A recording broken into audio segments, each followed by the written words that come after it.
ಎಲ್ಲರಿಗೂ ನಮಸ್ಕಾರ. ಅಲ್ಫೈನ್ ಅಕಾಡೆಮಿಗೆ ಸ್ವಾಗತ. ಇಂದಿನ ಈ ವಿಡಿಯೋದಲ್ಲಿ ನಾವು ಮುಂಬರುವ ಪರೀಕ್ಷೆಗಳಿಗೆ ಅತಿ ಉಪಯುಕ್ತವಾಗಲಿರುವ ಪ್ರಚಲಿತ ವಿದ್ಯಮಾನಗಳ ಬಗ್ಗೆ ತಿಳಿದುಕೊಳ್ಳೋಣ. ಆದ್ದರಿಂದ ವಿಡಿಯೋವನ್ನು ಕೊನೆವರೆಗೂ ನೋಡಿ. ಕೇರಳವು ಭಾರತದಲ್ಲಿ ಮೊದಲ ಹಿರಿಯ ನಾಗರಿಕರ ಆಯೋಗವನ್ನು ಸ್ಥಾಪಿಸಿದೆ.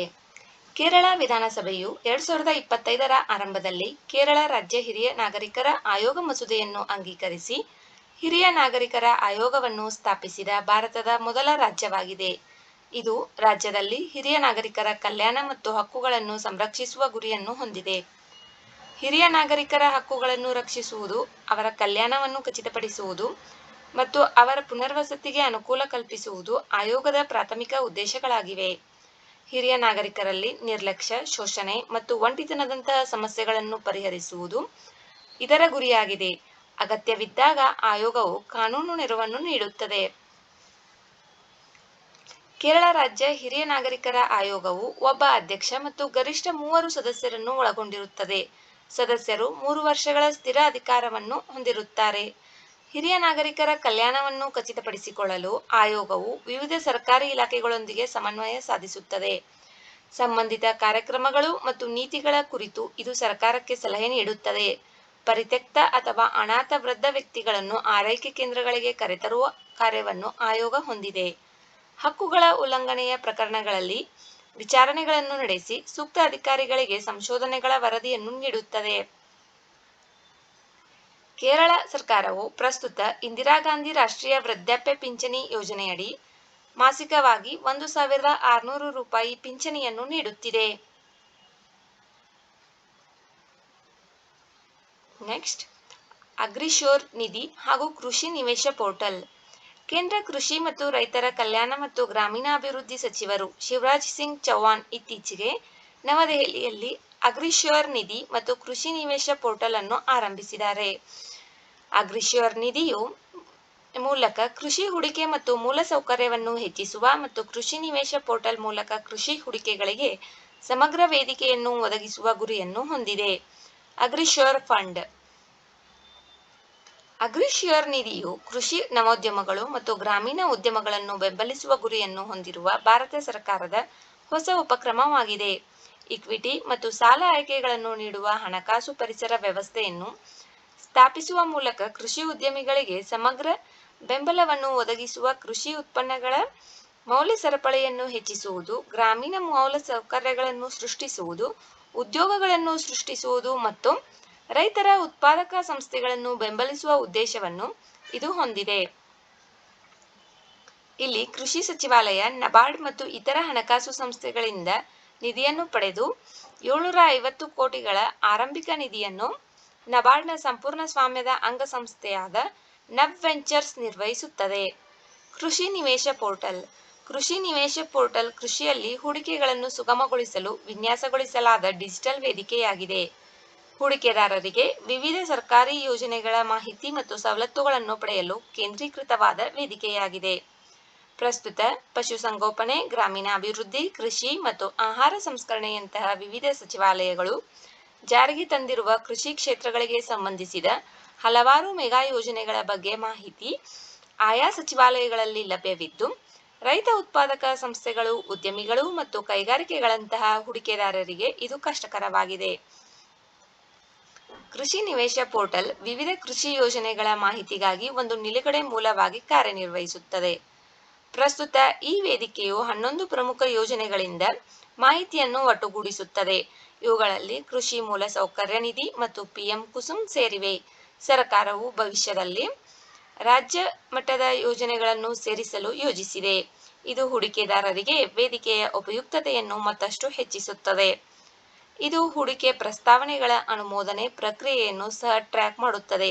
ಹೆಚ್ಚುವರಿಯಾಗಿ, ಇದು ಭೌಗೋಳಿಕ ಪ್ರದೇಶಗಳ ಆಧಾರದ ಮೇಲೆ ಹೂಡಿಕೆ ಅವಕಾಶಗಳನ್ನು ವರ್ಗೀಕರಿಸುತ್ತದೆ. ಹೂಡಿಕೆ ಪ್ರಕ್ರಿಯೆಯನ್ನು ಸುಗಮಗೊಳಿಸಲು ಮತ್ತು ಪಾರದರ್ಶಕತೆಯನ್ನು ಹೆಚ್ಚಿಸಲು ದೇಶೀಯ ಮತ್ತು ಅಂತಾರಾಷ್ಟ್ರೀಯ ಹೂಡಿಕೆದಾರರು ಭಾರತದ ಕೃಷಿ ಬೆಳವಣಿಗೆಗೆ ಕೊಡುಗೆ ನೀಡುವುದನ್ನು ಸುಲಭಗೊಳಿಸುವ ಗುರಿಯನ್ನು ಹೊಂದಿದೆ. ಕೃಷಿಯಲ್ಲಿ ಮಹಿಳೆಯರನ್ನು ಸಬಲೀಕರಣಗೊಳಿಸಲು ವಿಶೇಷ ನಿಬಂಧನೆಗಳು ಮತ್ತು ತರಬೇತಿ ಕಾರ್ಯಕ್ರಮಗಳು ಇಲ್ಲಿ ಲಭ್ಯವಿವೆ. ನೆಕ್ಸ್ಟ್, ಛತ್ತೀಸ್ಗಢದ ಪ್ರಥಮ super critical thermal power project. Chhattisgarh ರಾಜ್ಯ ವಿದ್ಯುತ್ ಉತ್ಪಾದನಾ ಕಂಪನಿ ಲಿಮಿಟೆಡ್ ಕೋಬ್ರಾ ಜಿಲ್ಲೆಯಲ್ಲಿ ಮೊದಲ super critical thermal power project ಸ್ಥಾಪಿಸಲಿದೆ. ಈ ಯೋಜನೆಯು ಅಸ್ತಿತ್ವದಲ್ಲಿರುವ ಹಸ್ಟಿಯೋ ಥರ್ಮಲ್ ಪವರ್ ಸ್ಟೇಷನ್ ವಿಸ್ತರಣೆಯ ಭಾಗವಾಗಿದೆ. ಈ ಯೋಜನೆಗೆ ಮಾರ್ಚ್ 30, 2025ರಂದು ಪ್ರಧಾನಿ ನರೇಂದ್ರ ಮೋದಿ ಅವರು ಅಡಿಪಾಯ ಹಾಕಿದರು. Super critical thermal power plant. Super critical thermal power plant ನೀರಿನ ನಿರ್ಣಾಯಕ ಹಂತಕ್ಕಿಂತ ಹೆಚ್ಚಿನ ಒತ್ತಡ ಮತ್ತು ತಾಪಮಾನದಲ್ಲಿ ಕಾರ್ಯನಿರ್ವಹಿಸುತ್ತದೆ. ಇವುಗಳು ಸಬ್ ಕ್ರಿಟಿಕಲ್ ಸ್ಥಾವರಗಳಿಗೆ ಹೋಲಿಸಿದರೆ 45ರಿಂದ 47% ಹೆಚ್ಚಿನ ದಕ್ಷತೆ ಮತ್ತು ಕಡಿಮೆ ಇಂಧನ ಬಳಕೆಯಲ್ಲಿ ಒಳ್ಳೆಯ ಫಲಿತಾಂಶವನ್ನು ನೀಡುತ್ತವೆ.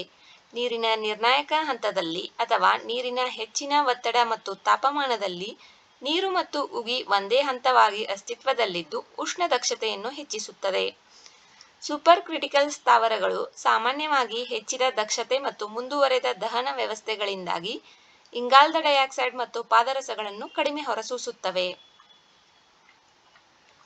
ನೆಕ್ಸ್ಟ್, ಕಚತೀವು ದ್ವೀಪ. ಕಚತೀವು ದ್ವೀಪವನ್ನು ಶ್ರೀಲಂಕಾದಿಂದ ಮರಳಿ ಪಡೆಯುವಂತೆ ಭಾರತ ಸರ್ಕಾರವನ್ನು ಒತ್ತಾಯಿಸುವ ನಿರ್ಣಯವನ್ನು ತಮಿಳುನಾಡು ವಿಧಾನಸಭೆ ಇತ್ತೀಚೆಗೆ ಸರ್ವಾನುಮತದಿಂದ ಅಂಗೀಕರಿಸಿದೆ. ಶ್ರೀಲಂಕಾ ನೌಕಾಪಡೆಯಿಂದ ಆಗಾಗ್ಗೆ ಬಂಧನಗಳನ್ನು ಎದುರಿಸುತ್ತಿರುವ ತಮಿಳುನಾಡು ಮೀನುಗಾರರು ಸಮಸ್ಯೆಗಳನ್ನು ಮುಖ್ಯಮಂತ್ರಿ ಎಂ. ಕೆ. ಸ್ಟಾಲಿನ್ ಬೆಳಕಿಗೆ ತಂದಿದ್ದಾರೆ. ಸ್ಥಳೀಯ ಮೀನುಗಾರರ ಹಕ್ಕುಗಳು ಮತ್ತು ಕಚತೀವು ಸುತ್ತಮುತ್ತಲಿನ ಐತಿಹಾಸಿಕ ಸಂದರ್ಭದ ಬಗ್ಗೆ ರಾಜಕೀಯ ಮತ್ತು ಸಾಮಾಜಿಕ ಕಾಳಜಿಯನ್ನು ಈ ನಿರ್ಣಯವು ಪ್ರತಿಬಿಂಬಿಸುತ್ತದೆ. ಕಚತೀವು ದ್ವೀಪ.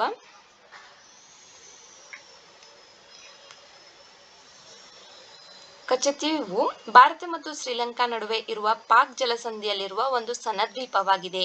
ಈ ದ್ವೀಪವನ್ನು 1974ರಲ್ಲಿ ಎರಡೂ ರಾಷ್ಟ್ರಗಳು ಸಹಿ ಮಾಡಿದ ಒಪ್ಪಂದದಡಿಯಲ್ಲಿ ಶ್ರೀಲಂಕಾಕ್ಕೆ ಹಸ್ತಾಂತರಿಸಲಾಯಿತು.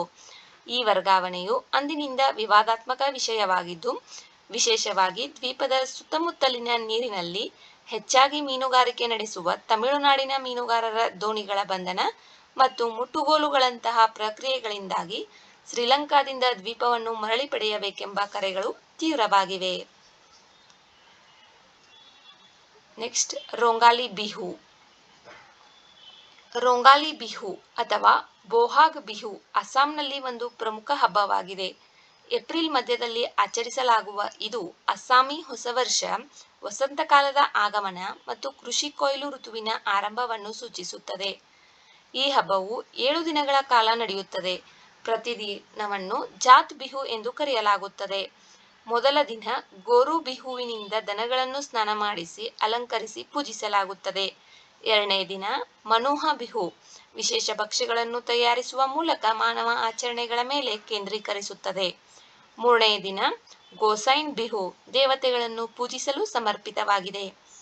ಇದು ಪ್ರತಿದಿನವೂ ನಿರ್ದಿಷ್ಟ ಆಚರಣೆಗಳು, ಹಬ್ಬಗಳು ಮತ್ತು ಸಾಂಸ್ಕೃತಿಕ ಪ್ರದರ್ಶನಗಳನ್ನು ಒಳಗೊಂಡು ಬಹುಮುಖ್ಯ ಆಚರಣೆಯಾಗಿದೆ. ಇಲ್ಲಿ ಚೀರಾ ಮತ್ತು ಪೀಠಾದಂತಹ ಸಾಂಪ್ರದಾಯಿಕ ಖಾದ್ಯಗಳನ್ನು ತಯಾರಿಸಿ ಕುಟುಂಬಗಳು ಮತ್ತು ಸ್ನೇಹಿತರ ನಡುವೆ ಹಂಚಿಕೊಳ್ಳಲಾಗುತ್ತದೆ. ವಿಡಿಯೋ ನೋಡಿದ್ದಕ್ಕಾಗಿ ಧನ್ಯವಾದಗಳು. ವಿಡಿಯೋದಲ್ಲಿರುವ ಮಾಹಿತಿ ಉಪಯುಕ್ತವೆನಿಸಿದರೆ ವಿಡಿಯೋಗೆ ಒಂದು ಲೈಕ್ ಮಾಡಿ. ಮತ್ತಷ್ಟು ಮಾಹಿತಿಗಾಗಿ ನಮ್ಮ ಚಾನೆಲ್ನಲ್ಲಿರುವ ವಿಡಿಯೋಗಳನ್ನು ವೀಕ್ಷಿಸಿ ಮತ್ತು ಮುಂಬರುವ ವಿಡಿಯೋಗಳಿಗೆ ಮತ್ತು ಮಾಹಿತಿಗಾಗಿ ನಮ್ಮ ಚಾನೆಲನ್ನು ಉಚಿತವಾಗಿ ಸಬ್ಸ್ಕ್ರೈಬ್ ಮಾಡಿಕೊಳ್ಳಿ ಮತ್ತು ನಿಮ್ಮ ಸ್ನೇಹಿತರೊಂದಿಗೆ ಹಂಚಿಕೊಳ್ಳಿ. Thank you.